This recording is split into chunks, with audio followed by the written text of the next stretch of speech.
So there's a new manager in the dugout for Manchester United, but the results seem to have stayed the same. A 2-2 draw at Turf Moor is not a good result, but as always, I analyze what the team did right and what they did wrong regardless of opponent. So let's get into it. Okay, now before we start this video, there is one thing that I absolutely have to get off my chest, and it's the fact that majority of our online fan base lacks any real accountability.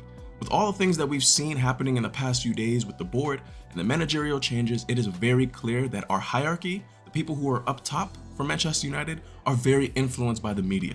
Whether it's the English media, whether it's the pundits, whether it's the online social space. I feel like the fans that represent Manchester United on the biggest scale, the ones that have the most followers, the ones that have the most influence, spew the toxic negativity. And this game was something where I needed to gauge how they would react based off how we played against Burnley in the first fixture at Old Trafford. We won 3-2. I wanted to see how they would react to this 2-2 draw at Turf Moor.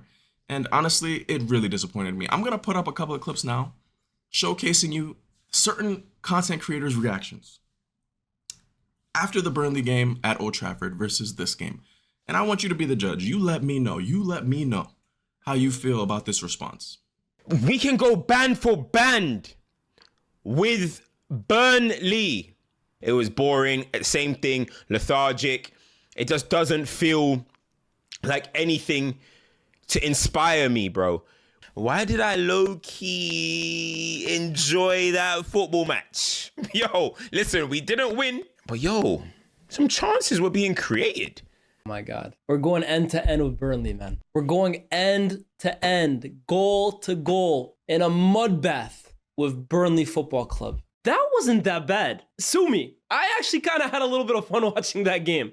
Guys, I'm not going to lie here.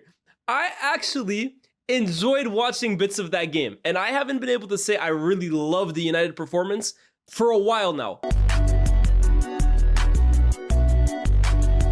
And let me just make one thing clear. I'm not trying to beef with these guys. I'm not trying to bash them. I'm not trying to talk down on them. They're all doing really well, respectably on their own, in their own profession, in their own type of content. And I'm fine with that. That's not the problem. For me, the problem is we have to hold each other accountable, especially in situations like this where guys like this have such influence. The words that they speak carry so much weight, so much weight. So it's very, very disappointing that they were dropping their standards just because we played a little bit better than what they've seen in the past few games. That's ridiculous. This is a result that we should have won, point blank, period. And to see things like this shows me where the mindset of a lot of these type of fans are, but unfortunately, this is who the board listens to. This is who the media backs. This is what is going on with Manchester United. This is a problem. And honestly, if we're not going to hold each other accountable, this is going to be an endless, vicious cycle. Oh wait, it already is. Please let me know what you guys think in the comments below, but without further ado, let's just get into the analysis. For me, it's actually rather surprising that nobody is talking about how poor we were in that first half. We were so sloppy in possession against a team in Burnley that was equally as sloppy in possession, and there were times in that first half where it seemed like Burnley actually had better control of the game despite having less possession numbers than we did. Apart from that, we were so open defensively in the midfield, we were so open at the back, and it just seemed like the energy was off. It seemed like the players were lethargic, like they weren't really up for it. So that was disappointing. That first half actually got me so upset because in a situation like this where, we have a new manager, there's new tactics, there's new ideas, that was just bad. Like that was an unacceptable first half performance. And if anybody is going to sit here and say that we were unlucky and that's the reason why we didn't go into halftime with anything, I mean, at the same time, you have to be honest and say that we just did not play well. We didn't do enough. A lot of the chances that we created came from set pieces or from deliveries into the box. And that's not good enough against the Burnley side that offered nothing. I mean, we really should have gone into the second half with a 2 or 3 goal advantage. Yet we went into the second half behind to an own goal, which a lot of people are calling unlucky. And for me personally, the deflection was the only unlucky part about it. The defending was absolutely abysmal. You can't sit here and tell me that Diogo Dalot and Casemiro, two experienced players who have played under many different managerial styles. Casemiro has won Champions League. Dalot has played under a various amount of managers at Manchester United. You can't tell me that both of these players being flat-footed is unlucky. Both of these players being flat-footed and not tracking back is unlucky, leaving this gaping hole for Burnley's left center back to run into. You can't sit here and tell me that Ugarte ball watching and Heaven being slow to close down the man is unlucky. It's just bad defending. Point blank period. It's bad defending. And like I said, the only unlucky part about it was the deflection. But if Heaven had committed to his man, committed to going and winning that ball, the deflection would have never happened. It would have never happened. And this is the issue. These are issues that we've seen under various management, various regime, under the most previous regime. Players ball watching, players not being aware. I mean, this is a simple defensive set. I feel like a lot of the best defenses in the world know how to handle a situation like this one. But for some reason, we have two experienced guys who are flat-footed against Burnley. And it was Hannibal Mejri who played this ball in, like I said, to their left center back. So where are the excuses? How was this an unlucky type of situation when we caused it? We brought it upon ourselves. Poor, really poor. And if I haven't mentioned it enough already, going forward, we were so sloppy in possession.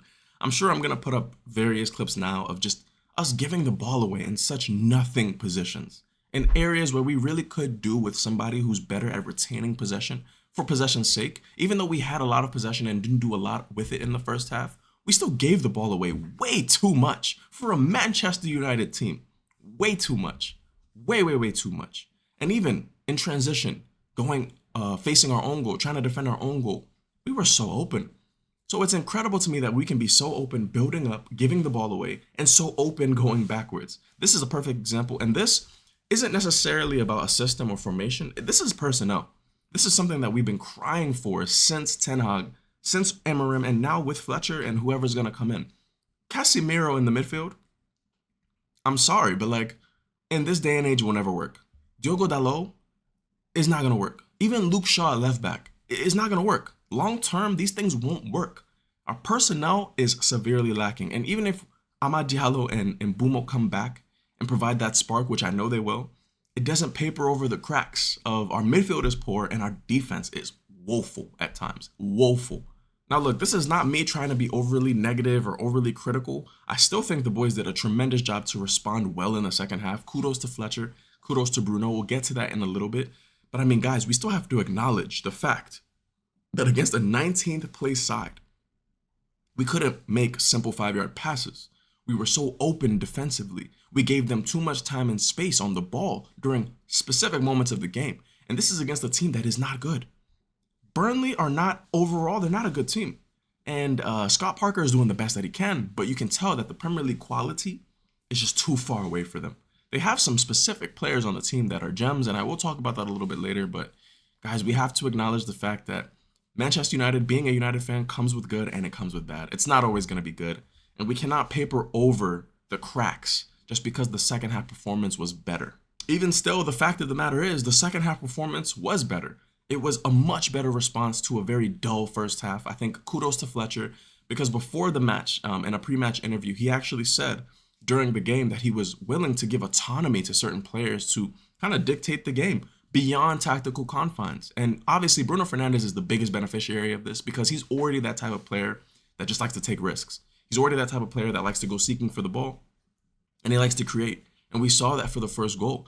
Bruno Fernandes, mind you, a lot of people saying, he's back in his best position as a 10, which is very true. I can't even deny that. But we still saw him drop deep in our initial build-up phase to get us a little bit more security on the ball. Like I said, in that first half, we just did such a poor job of holding on to the ball that in that second half, I like the switch of pushing Cunha permanently into the middle and making Bruno play in this free role on the right. Because Bruno could drop deep. I'm going to show you some examples now. He'll drop deep to try and create space. He'll drop deep to get on the ball and link play. And then immediately burst into an attacking position where he can be more of an effective threat. And I think this worked tremendously. Will it work long term and against better teams? Probably not. But in a situation like this, I'm glad that it did.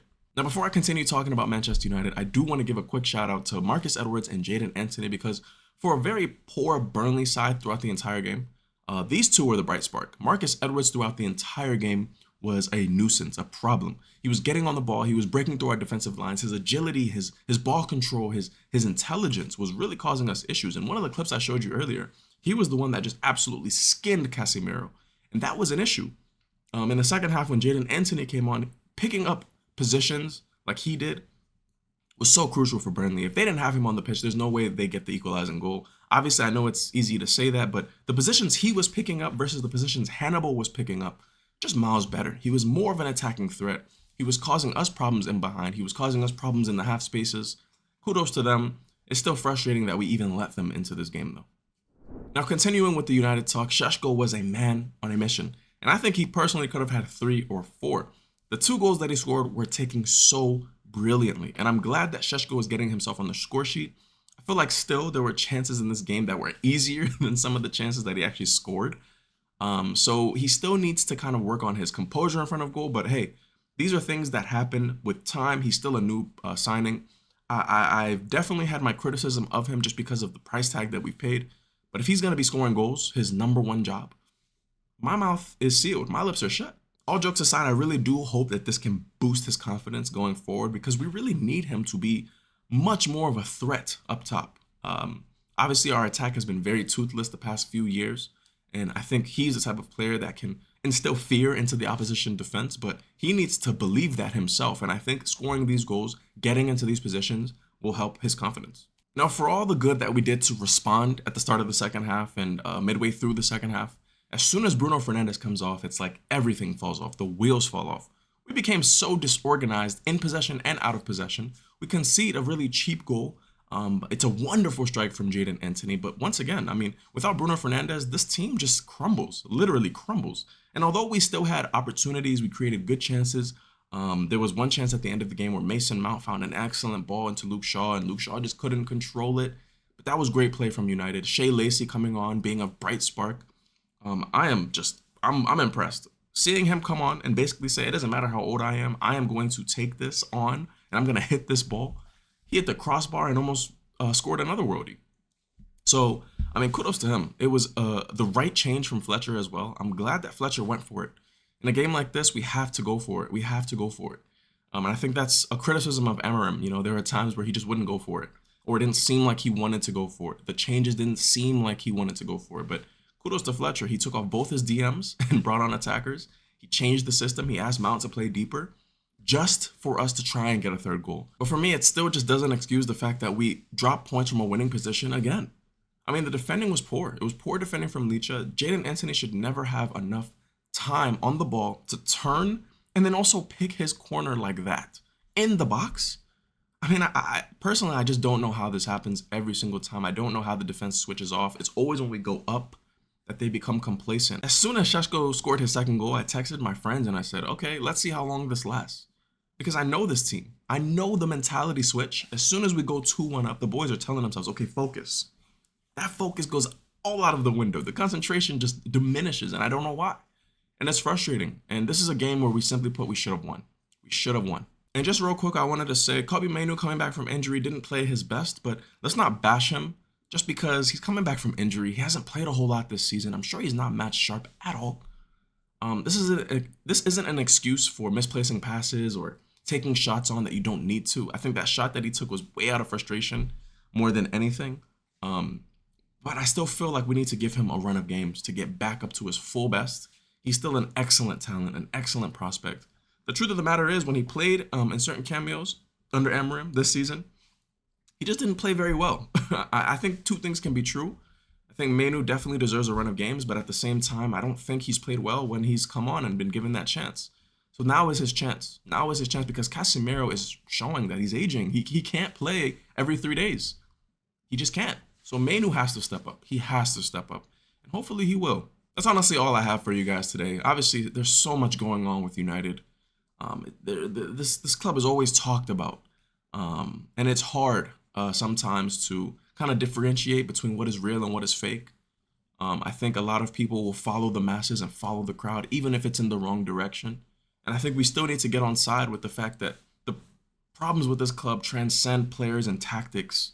It goes well above to the ownership, to the guys above who are making these executive decisions. Then when it trickles down to the club, the tactics and the players, we got to really look at some of these players. They have been avoiding accountability for far too long. Far too long. What's the excuse here that we drew 2-2 to Burnley? Oh, we were unlucky? How many games have we been unlucky since Ten Hag? How many? How many? I mean, seriously, the one game that we for sure should not have lost was the game that got Ten Hag sacked, and it was against West Ham. Go back and watch that game and look how many chances we wasted. And you tell me whether or not we were unlucky. So, I mean, I don't know.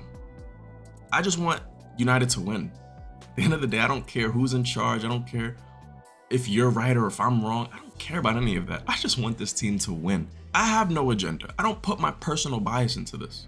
I love this club for what this club is, what this club has brought me. You know, I want this team to win more than anything. And I hope you do too. Thank you guys for watching. It's been a pleasure as always. If you could really drop a like, I'd appreciate it. God bless you guys. I hope you have a wonderful day.